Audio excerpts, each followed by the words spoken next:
Hello everyone, welcome to YSR academy. Myself Praveen. और आज हम लोग ज्योग्राफी का जो थर्ड चैप्टर है, human settlements and land use, उसके बारे में पढ़ने वाले हैं। उसमें स्पेशली आज के लेक्चर में हम लोग जो ह्यूमन सेटलमेंट्स है वो क्या होते हैं, कैसे फॉर्म होते हैं, उसके टाइप्स क्या होते हैं, उसके पैटर्न्स क्या होते हैं, उसके बारे में पढ़ने वाले हैं। ओके। और जो आगे का लेक्चर रहेगा उसमें आपको लैंड यूज के बारे में पढ़ाया जाएगा और पूरा चैप्टर खत्म हो जाएगा नेक्स्ट लेक्चर में। ओके। सो आज के लेक्चर को स्टार्ट करते हैं। सबसे पहला ह्यूमन सेटलमेंट, जो इस लेसन का नाम है, ठीक है, human settlements and land use. तो ह्यूमन सेटलमेंट से स्टार्ट करते हैं, सेटलमेंट क्या होता है वगैरह वगैरह उससे। Okay.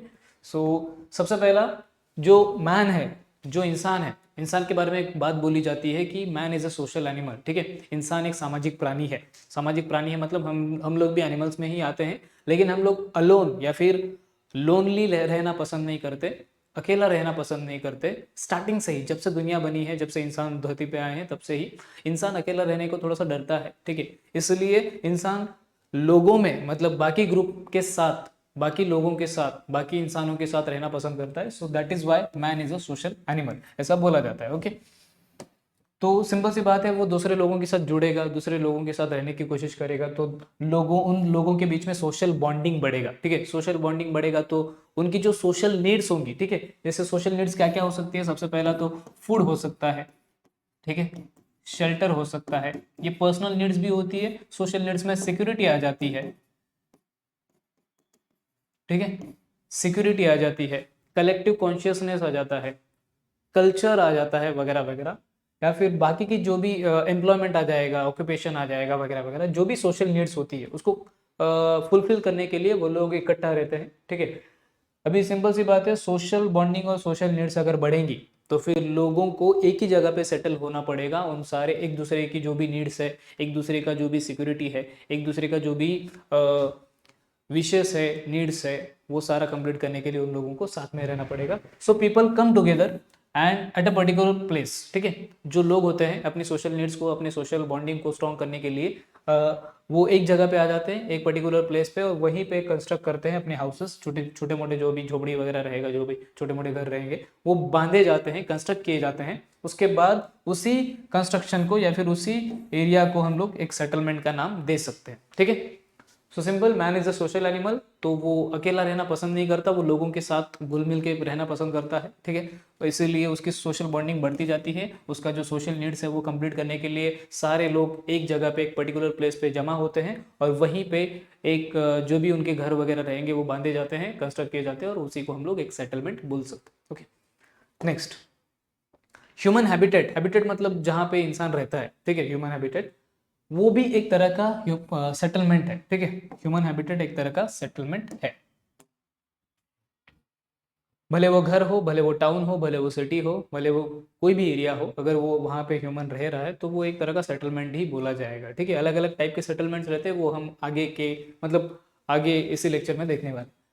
So we live in a cluster of houses. Cluster of houses में हम लोग रहते हैं, मतलब बहुत सारे हाउसेस अगर रहेंगे आजू बाजू में तो सब लोग मिलजुल के रहते हैं। वो एक विलेज भी हो सकता है, वो एक टाउन भी हो सकता है, वो एक सिटी भी हो सकता है, कुछ भी हो सकता है। ठीक है, सो विलेज, टाउन, सिटी, कुछ भी हो, वो सारे एग्जाम्पल्स है सेटलमेंट के। ठीक है, सो सिंपल, ह्यूमन हैबिटेट मतलब जहाँ पे इंसान रहता है वो एक फॉर्म ऑफ सेटलमेंट है। और जो भी हम लोग क्लस्टर ऑफ हाउसेस बांध के रहते हैं, मतलब बहुत सारे हाउसेस बांध के रहते हैं, वो भले वो एरिया विलेज का एरिया हो सकता है, सिटी का एरिया हो सकता है, या फिर टाउन का एरिया हो सकता है, वो सारे एग्जाम्पल्स हैं सेटलमेंट के। ओके, आई होप इधर तक आपको क्लियर होगा। उसके बाद जो आपका लेसन है, चैप्टर है, उसका फर्स्ट पेज पे एक छोटा सा इमेज दिया है और उसके ऊपर कुछ क्वेश्चंस पूछे हैं, उसके बारे में पढ़ते हैं। अभी देखो, ये जो सुंदर सा पहाड़ों वाला इलाका है, यहाँ पे बेसिकली कुछ पॉइंट्स दिए हैं। ठीक है, सबसे पहला यहाँ पे देखो ए पॉइंट है। ओके, देन यहाँ पे बी पॉइंट है, यहाँ पे सी पॉइंट है, यहाँ पे डी पॉइंट, और यहाँ पे ई। टोटल 5 पॉइंट्स है। अभी आपको इस सुंदर सी वादियों के ऊपर, या फिर वादियों वाला जो पिक्चर है इसके ऊपर कुछ क्वेश्चंस पूछे हैं। सबसे पहले बोला क्या है, observe the figure 3.1 and answer the following questions. So सबसे फर्स्ट क्वेश्चन क्या है, where are the human settlements likely to develop, A B C D और ई एंड वाई। मतलब इन पांचों पॉइंट्स में से कहाँ पे ह्यूमन सेटलमेंट ज्यादातर बन सकते हैं, उसके बारे में पूछा है। ओके, सो इसका आंसर क्या हो जाएगा, सिंपल सी बात है, यहाँ पे तो हो नहीं सकता ए पॉइंट पे, क्योंकि बहुत पहाड़ी इलाका है। बहुत माउंटेनस एरिया है, यहाँ पे ह्यूमन सेटलमेंट होना पॉसिबल नहीं है। दूसरा यहाँ पे बी पे भी नहीं हो सकता, ठीक है। बी पे क्यों नहीं हो सकता? बिकॉज यहाँ पे स्लोप वाला एरिया है, स्लोप पे अगर कोई खड़ा रहेगा या फिर घर बांधेगा तो पूरा कल्याण हो सकता है। हालांकि कुछ एग्जाम्पल्स, कुछ एक्सेप्शंस होते हैं, स्लोप पे भी बांधे जाते हैं, लेकिन नॉर्मली ये वाला इलाका थोड़ा सा डेंजर है, क्योंकि यहाँ पे ये अगर देखने से क्लाइमेट थोड़ा सा मानसून टाइप का लग रहा है, तो यहाँ पे लैंडस्लाइड होने के बहुत ज़्यादा चांसेस है, तो यहाँ पे रहेंगे नहीं लोग, ठीक है। थर्ड, यहाँ पे फुट हिल पे, मतलब जो माउंटेन का एंडिंग है, नीचे वाला जो पार्ट है, वहाँ पे लोग रह सकते हैं, बिकॉज वो फुट हिल वाला एरिया थोड़ा बहुत प्लेन रहता है। और यहाँ पे डी तो पूरा प्लेन वाला एरिया है, तो यहाँ पे भी रह सकते हैं, लेकिन यहाँ पे ई वाले एरिया में नहीं रह सकते, बिकॉज वहाँ पे रिवर यहाँ से जा रही है, और रिवर के अपोजिट साइड या फिर रिवर का जो फ्लड आने वाला, फ्लड प्लेन वाला जो एरिया रहता है, फ्लड का प्लेन मतलब जहाँ पे फ्लड का पानी जमा हो सकता है, उस एरिया में, फ्लड प्लेन वाले एरिया में ज़्यादा लोग रहते नहीं है। ऑफ कोर्स किसी को अपनी जान खुद से थोड़ी गंवानी होती है, तो लोग सोच समझ के ही रहते हैं। तो इसका आंसर क्या हो जाएगा? एक तो सी और दूसरा डी, ठीक है। सी और डी, अगर यहाँ पे लिख देता हूँ मैं, सी और डी, इन दो जगहों पे लोग रहेंगे, ठीक है। नेक्स्ट क्वेश्चन क्या पूछा? In the above figure in which place human settlement is not likely to develop and why? Simple, अभी हम लोगों ने देखा कहाँ पे डेवलप नहीं हो सकता, ए, बी और ई, इन तीन जगह पे डेवलप नहीं हो सकता। एक तो ए हो जाएगा, एक बी हो जाएगा, एक ई हो जाएगा। व्हाई? बिकॉज माउंटेनस वाला एरिया है ए वाला, सेकेंड बी वाला एरिया स्लोप वाला एरिया है, और ई वाला एरिया फ्लड प्लेन वाला एरिया है। Simple, okay. नेक्स्ट क्या है? Looking at the figure above, what factors do you think could contribute to the development of human settlement? कौन से ऐसे फैक्टर्स होंगे जिससे यहाँ पे ह्यूमन सेटलमेंट ज़्यादा से ज़्यादा डेवलप करेगा? सिंपल सी बात है, रिवर वाटर, एक रिवर वाटर होना चाहिए, वाटर अवेलेबिलिटी होना चाहिए, हम लोगों ने लास्ट लेसन में देखा है। प्लेन एरिया रहेगा तो ह्यूमन सेटलमेंट बढ़ेगा, सिंपल सी बात है। और यहाँ पे अगर इकोनॉमिक एक्टिविटीज हो सकती है तो फिर भी ह्यूमन सेटलमेंट जो रहेंगे वो बढ़ेंगे, ठीक है। Next, can economic factors be important along with the physical factors for the development of human settlements? Simple, yes, economic factors भी important है। खाएंगे पिएंगे किसके बेसिस पे? इकोनॉमिक एक्टिविटीज के बेसिस पे। ऑक्यूपेशन होना चाहिए, कुछ जॉब होना चाहिए, कुछ काम धंधा होना चाहिए, तभी तो वो कुछ कमाएगा, कुछ खाएगा। सिंपल है, ह्यूमन सेटलमेंट बढ़ेगा, तो इकोनॉमिक फैक्टर्स भी इंपॉर्टेंट है। Then, do physical factors affect the economic activities of the human settlement? Of course, yes. Why? Physical factors के ऊपर ही डिपेंड करता है कि कौन से इकोनॉमिक एक्टिविटीज वहाँ पे हो सकते हैं। अगर वहाँ पे प्लेन एरिया ज़्यादा रहा तो एग्रीकल्चर हो सकता है, एग्रीकल्चर एक इकोनॉमिक एक्टिविटी है। वहाँ पे अगर थोड़ा सा माइनिंग वाला एरिया रहेगा, माइनिंग वाला मतलब माइनिंग या फिर मिनरल रिसोर्सेस रहेंगे, मतलब वो फिजिकल फैक्टर है मिनरल रिसोर्सेस, तो उसके बेसिस पे माइनिंग हो सकता है। माइनिंग से इकोनॉमिक एक्टिविटी से ह्यूमन सेटलमेंट बढ़ेंगे, सिंपल।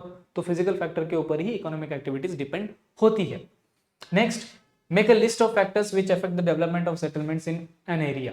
किसी भी एरिया में सेटलमेंट का डेवलपमेंट या फिर सेटलमेंट क्यों बढ़ता है, उसके कुछ फैक्टर्स बताने।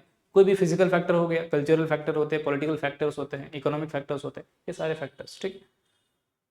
सो नेक्स्ट, हाँ, नेक्स्ट आपके चैप्टर में बताया है कि टाइप्स ऑफ सेटलमेंट्स, ठीक है। सेटलमेंट्स के कौन कौन से टाइप होते हैं उसके बारे में बताया है। सबसे पहला जो यहाँ पे आप देख रहे हो, पूरा घरों से भरा पड़ा है पूरा एरिया, तो ये जो फर्स्ट टाइप है उसको बोलते हैं न्यूक्लिएटेड सेटलमेंट्स,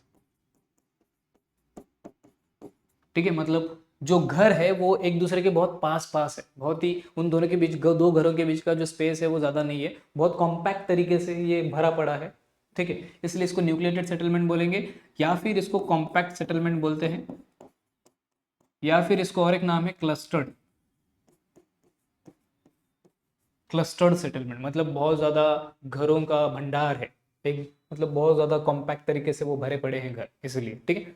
एक हो गया क्लस्टर्ड या फिर कॉम्पैक्ट या फिर न्यूक्लिएटेड। सेकंड उसका ऑपोजिट होता है, या फिर थोड़ा सा सेमी क्लस्टर्ड। जैसे इंग्लिश मीडियम होता है, सेमी इंग्लिश मीडियम होता है, वैसे ही ये भरा पड़ा है घरों से, स्पेस बिल्कुल भी नहीं है बीच में, घरों के बीच में, इसलिए ये क्लस्टर्ड है। और यहाँ पे थोड़ा बहुत स्पेस है और थोड़ा सा इसके कंपैरिजन में थोड़ा सा नॉर्मल है, इसीलिए इसको सेमी क्लस्टर्ड बोला जाता है। सिंपल, आपको इमेज से क्लियर हो ही रहा होगा। थर्ड, यहाँ पे देखो, ये थर्ड जो टाइप होता है उसको बोलते हैं डिस्पर्स सेटलमेंट। डिस्पर्स सेटलमेंट, ठीक है। क्यों डिस्पर्स? क्योंकि एक दूसरे से बहुत ही ज्यादा दूरी पे घर है, एक दूसरे दो घरों के बीच में, दो से ज़्यादा घरों के बीच में, मतलब घरों के बीच में बेसिकली बहुत ज़्यादा स्पेस है, इसीलिए इसको डिस्पर्स सेटलमेंट बोलते हैं। और ये तो वन मैन आर्मी है बेचारा, सिंपल एक ही घर है पूरे एरिया में, तो इसको बोलते हैं आइसोलेटेड सेटलमेंट, आइसोलेटेड, ठीक है। सो ये चार टाइप के जो सेटलमेंट्स है वो होते हैं, एक तो न्यूक्लिएटेड या फिर clustered, second semi clustered, third dispersed, fourth isolated. I hope इतना आपको क्लियर रहेगा। उसके बाद नेक्स्ट आपके चैप्टर में आगे थोड़ा सा एक डबड़ा दिया है, बड़ा सा मतलब बॉक्स दिया है, ठीक है। वहाँ पे आपको match the following type question पूछा है, मतलब कुछ इमेजेस दिए हैं एक साइड, दूसरे साइड उसका डिस्क्रिप्शन दिया है, लेकिन वो डिस्क्रिप्शन मैच नहीं करता, तो आपको उसका सही मैच करके बताना है, ठीक है। मैंने डायरेक्टली मैच करके ही आपको दिखाया है। जैसे कि यहाँ पे देखो, जो घर हैं वो भरे पड़े हैं कैसे भी, ठीक है, कैसे भी बांधे गए हैं, कैसे भी कंस्ट्रक्ट किए गए हैं, तो ये जो पैटर्न है इसका वो पैटर्न लेस है। ये जो सेटलमेंट है वो पैटर्न लेस है, कुछ भी पैटर्न नहीं है, ठीक है। ऐसा नहीं कि बीच में से रेक्टेंगल शेप के कुछ रोड्स जा रहे हैं, या फिर बीच में से लीनियर टाइप का रोड जा रहा है, या फिर बीच में एक सेंटर है उसके आजू बाजू में क्रिएट हुआ है, ऐसा कुछ भी नहीं है, ठीक है। डायरेक्टली जैसे जगह मिली वहाँ पे वैसे बनाया है, ठीक है। तो पैटर्नलेस के फीचर्स क्या होते हैं? सबसे पहला, with the development of settlement the size of the population also increases. जैसे जैसे एक सेटलमेंट इंक्रीज होता है वैसे वैसे पॉपुलेशन इंक्रीज होता है, और जैसे जैसे पॉपुलेशन इंक्रीज होता है फिर से सेटलमेंट इंक्रीज होता है, डेवलपमेंट और ज्यादा बढ़ जाता है सेटलमेंट का, ठीक है। जैसे सपोज करो, सिंपल सी बात है, सपोज एक छोटा सा एरिया है, वहां पे कुछ घर बांधे जा रहे हैं, मतलब सेटलमेंट इंक्रीज हो रहा है, तो पॉपुलेशन भी बहुत ज़्यादा इंक्रीज होगा उस एरिया में। जैसे जैसे पॉपुलेशन इंक्रीज होगा वैसे वैसे और घरों की जरूरत पड़ेगी, तो और ज़्यादा ये क्या बोलते हैं उसको, घर बढ़ेंगे, और ऐसे बढ़ेंगे कि कोई पैटर्न नहीं रहेगा, जहाँ जगह मिली वहाँ पे बसा लो, सिंपल। ये स्पेशली स्लम्स में देखा जाता है। स्लम्स में कुछ भी फिक्स ऐसे प्लान तरीके से कुछ भी नहीं किया जाता, जहाँ जगह मिली वहाँ पे बना दो, सिंपल, और बस जाओ, ऐसा होता है। So houses are built as per the convenience, जैसे उनको कन्वीनियंट लगे वैसे बनाए जाते हैं, और जैसे स्पेस अवेलेबल रहेगा वैसे बनाया जाता है, ठीक है। बहुत सारे स्लम्स हैं इंडिया में, बहुत सारी सिटीज़ में, आप देखो उनका कंस्ट्रक्शन बहुत ही खतरनाक तरीके से होता है। एक घर जहाँ पे एंड होता है दूसरा घर वहाँ से स्टार्ट हो जाता है। सो ऐसा एक सेटलमेंट का ये पैटर्नलेस सेटलमेंट होता है, ठीक है। तो इसका जो ये है, ठीक है, एक मिनट,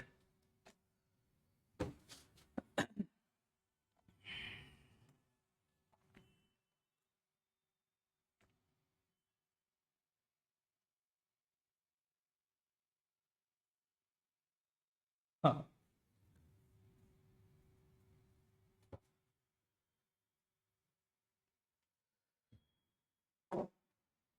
हाँ, इसका जो लेटर है वो ए है, तो ए के हिसाब से यहाँ पे आंसर क्या हो जाएगा, जो मैच कर रहा है वो ए है, ठीक है, पैटर्नलेस ए, ऐसे। नेक्स्ट, इसका जो लेटर है वो बी है, और ये कौन सा पैटर्न बता रहा है वो हम लोग देखते हैं, आपको देख के समझ रहा होगा, ठीक है।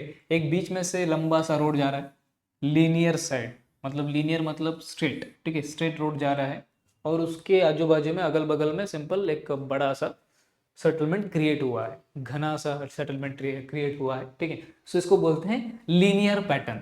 लीनियर पैटर्न मतलब एक बीच में से रोड जाएगा किसी भी एरिया में से, उसके आजू बाजू में रोड के अगल बगल में आराम से ये लोग क्या करेंगे, सेटलमेंट बनाएंगे। वो बीच में से रोड भी जा सकता है, रेलवे भी जा सकता है, या फिर एक कैनल या फिर रिवर भी जा सकता है। बीच में अगर एक रिवर फ्लो कर रही है और उसके आजू बाजू में वाटर अवेलेबिलिटी के कारण बहुत ज़्यादा सेटलमेंट बढ़ता है, ठीक है।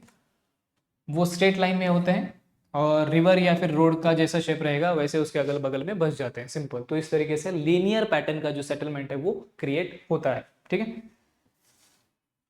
तो ये इसका क्या हो जाएगा आंसर, बी, ठीक है, बी इमेज यहाँ पे मैच करता है।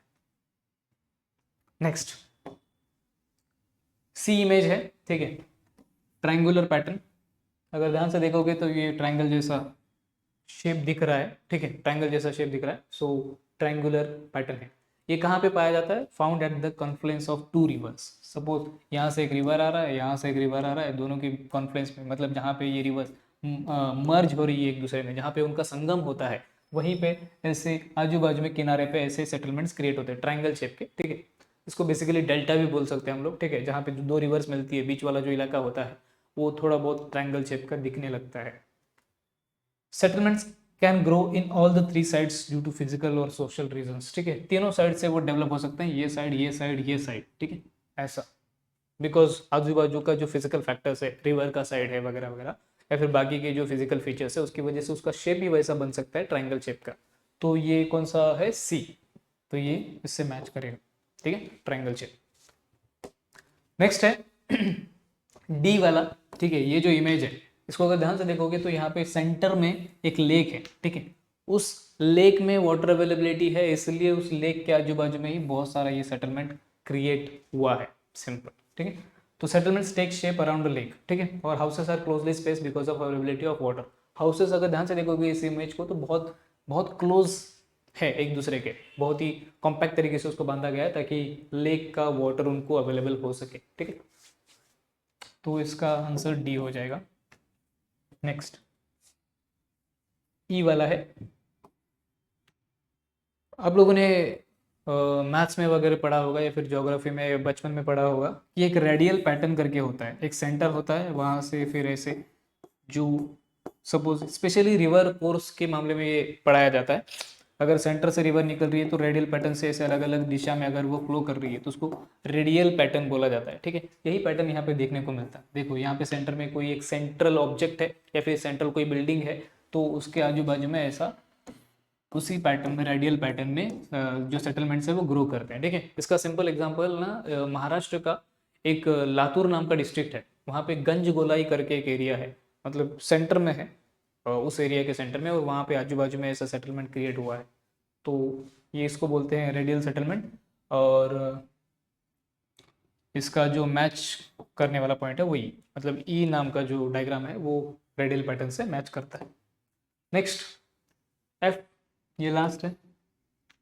अभी ध्यान से देखोगे, अगर आप लोगों ने वो बचपन में वो कार्टून देखा होगा डोरेमोन वगैरह, ठीक है, या फिर हाँ डोरेमोन स्पेशली, तो डोरेमोन का जो स्टोरी है वो जापान का है, और जापान के जो मैक्सिमम हाउसेस है वो कैसे बांधे जाते हैं, बीच में एक छोटा सा घर होता है ऐसा छोटू सा, और उसके आजू बाजू में ऐसा स्क्वायर शेप का ये होता है या फिर रेक्टेंगल शेप का पूरा बॉर्डर होता है, ठीक है, और यहाँ से रोड जा रहा होता है, यहाँ से रोड जा रहा होता है, और ये रोड ऐसे भी जाता है, ऐसे भी जाता है, ऐसे भी जाता है और ऐसे भी जाता है। तो चारों तरफ से उसको रेक्टेंगल शेप का बॉर्डरिंग मिल जाता है रोड की वजह से। ऐसे मैक्सिमम जो घर होते हैं जापान में वो इसी तरह से बांधे जाते हैं, ओके। सो यहाँ पे भी देख सकते हो आप लोग, रेक्टेंगल शेप के जो ये है सेटलमेंट है वो रेक्टेंगल शेप का है, और वो स्ट्रेट लाइन में डेवलप होते हैं इस तरीके से, ठीक है। बीच में अगर कोई ट्रांसपोर्टेशन का सिस्टम हो जैसे मेट्रो या फिर रोड वगैरह वगैरह, तो वहाँ पे वो डेवलप होते हैं। Such lines are parallel to each other, simple सी बात है, वो एक दूसरे के पैरेलल होते हैं क्योंकि उसी तरह से डिजाइन करके प्लान करके उनको बनाया जाता है। और दीज डेज प्लान सिटीज में टेक सच शेप, मतलब आज के ज़माने में जो प्लान सिटीज़ बन रही है, ठीक है, इंडिया में भी कुछ प्लान सिटीज़ बन रही है गुजरात में वगैरह, तो प्लान सिटी को इस तरीके से बनाया जाता है जैसे मुंबई, नई मुंबई जो सिटी है उसको भी प्लान तरीके से बनाया गया है, लेकिन वहाँ का स्ट्रक्चर बिल्कुल ऐसा नहीं है, मतलब डिक्टो ऐसा नहीं है, लेकिन प्लान सिटीज़ को बनाते समय एक स्ट्रक्चर में बनाया जाता है। जैसे न्यूयॉर्क सिटी हो गया, बाकी के न्यूयॉर्क मतलब यूएसए का सिटी हो गया, सिंगापुर सिटी हो गया, उनको उन सारी सिटीज़ को प्लान करके बनाया गया है, तो उनका एक स्ट्रक्चर डिफाइन किया जा सकता है, पहले ही उनका स्ट्रक्चर बनाया जा सकता है कि इस तरीके से इसी शेप में उसको बनाना है वगैरह वगैरह, ठीक है। आई होप इधर तक क्लियर होगा। तो यहाँ पे इसका जो आंसर हो जाएगा वो एफ हो जाएगा। द नेक्स्ट, ये लास्ट पॉइंट रहेगा आज के लेक्चर का। ओके, सो यहाँ पे देखो, नेक्स्ट जो सेटलमेंट के दो टाइप हैं, एक है अर्बन सेटलमेंट, दूसरा है रूरल सेटलमेंट, ओके। तो एक अर्बन सेटलमेंट मतलब सिंपल नाम से समझ रहा होगा आपको, अर्बन एरिया वाला सेटलमेंट रहेगा, दूसरा रूरल सेटलमेंट मतलब गांव वाला एरिया रहेगा, सिंपल। अभी होता क्या है यहाँ पे, आपको एक छोटा सा काम दिया है बुक में ही, चैप्टर में ही, टाइप्स ऑफ अर्बन सेटलमेंट में। सबसे पहली बार आपको करना क्या है, इस लिंक पे जाना है, ठीक है, या फिर आप डायरेक्टली गूगल पे सर्च भी कर सकते हो, census of India, census India, ठीक है, करके सेंसस इंडिया करके, वहाँ पे आपको महाराष्ट्र के जो सिटीज़ है, ठीक है, अलग अलग सिटीज़ है महाराष्ट्र में, तो महाराष्ट्र के जो भी सिटीज़ है उनको क्लासीफाई कैसे किया गया है गवर्नमेंट की तरफ से, उसके बारे में पढ़ना है, और इसका जो चार्ट है वो, ये जो डबड़ा है वो भरना है, सिंपल, ठीक है। तो आराम से कभी अगर टाइम मिले आपको तो ये काम कर सकते हो। सेंसस इंडिया के censusindia.government.in पे जा सकते हो, 2011 के सेंसस के हिसाब से महाराष्ट्र की जो सिटीज़ है वो किस तरह से क्लासीफाई होंगी, क्लास 1 में कौन सा सिटी आएगा, क्लास 2 में कौन सा सिटी आएगा, क्लास 3 में कौन सा आएगा, क्लास 4 में कैसा आएगा, वगैरह वगैरह। टोटल 6 क्लासेस के सिटीज़ है, तो उनका क्लासिफिकेशन कैसे किया गया है वो आप एक एक एग्जाम्पल भी लिखोगे तो भी काम चल जाएगा, ठीक है। जब भी आप फ्री हो, जब भी आपको लगे कि थोड़ा तूफानी करना है तो ये कर सकते हो, सिंपल, ठीक है। आपका रिवाइज भी हो जाएगा अच्छे से। नेक्स्ट जो डबड़ा दिया है ये आपको क्या करना है, फंक्शंस के हिसाब से, जैसे किसी भी सिटी का एडमिनिस्ट्रेटिव फंक्शन हो सकता है, इंडस्ट्रियल फंक्शन हो सकता है, ठीक है। एडमिनिस्ट्रेटिव, इंडस्ट्रियल, ट्रांसपोर्ट का, commercial function, mining, cantonment, educational, religious, tourism के बेसिस पे अलग अलग सिटीज फंक्शन करती है, ठीक है। तो एक एग्जाम्पल देना है महाराष्ट्र का, दूसरा एग्जाम्पल देना है आउटसाइड महाराष्ट्र, ठीक है। तो मैं इसको भरता हूँ अभी। सपोज करो name of the cities from Maharashtra. Administrative के लिए महाराष्ट्र में एक मुंबई है एडमिनिस्ट्रेटिव सिटी, क्योंकि वहाँ पे सीएम का ऑफिस है, मंत्रालय है, वगैरह वगैरह। तो पूरे महाराष्ट्र का जो एडमिनिस्ट्रेशन है वो वहाँ से चलता है, क्योंकि वो कैपिटल सिटी है, सिंपल। दूसरा नागपुर भी हो सकता है example. Name of the cities from outside Maharashtra, दूसरे महाराष्ट्र के दूसरे साइड से, मतलब दूसरे महाराष्ट्र को छोड़ के आउटसाइड महाराष्ट्र अगर कोई सिटी का एग्जाम्पल लेंगे एडमिनिस्ट्रेटिव लेवल पे, तो वो दिल्ली का ले सकते हैं, दिल्ली, ठीक है। दिल्ली का ले सकते हैं क्योंकि वो इंडिया का कैपिटल है, तो वहाँ पे एडमिनिस्ट्रेशन होता है, तो वो भी एडमिनिस्ट्रेटिव कैटेगरी में आ जाएगा। नेक्स्ट इंडस्ट्रियल लेवल पे मुंबई फिर से आ सकता है, मुंबई में बहुत सारी इंडस्ट्रीज है, ठीक है। आउटसाइड महाराष्ट्र का एग्जांपल चेन्नई आ सकता है, सपोज करो, ठीक है। नेक्स्ट ट्रांसपोर्टेशन के लिए कौन सा सिटी फेमस है, सपोज करो सिंपल दूसरा एग्जांपल लेते हैं थोड़ा, अपना महाराष्ट्र का पुणे ले सकते हैं, ठीक है। ट्रांसपोर्टेशन सिस्टम अच्छा खासा डेवलप है।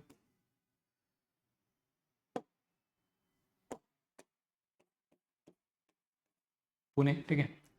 आउटसाइड महाराष्ट्र का एग्जांपल ले सकते हैं, सपोज करो सबसे अच्छा ट्रांसपोर्टेशन सिस्टम दिल्ली ले सकते हैं। केजरीवाल ने बहुत ज़्यादा डेवलपमेंट किया है, आप लोगों ने न्यूज़ में वगैरह देखा होगा। कमर्शियल महाराष्ट्र का कमर्शियल लेवल पे देखेंगे तो मुंबई फिर से आएगा, ठीक है। बहुत ज़्यादा ट्रेड वहाँ पे होता है इंटरनेशनल लेवल पे भी। आउटसाइड महाराष्ट्र कौन सा ले सकते हैं, सपोज करो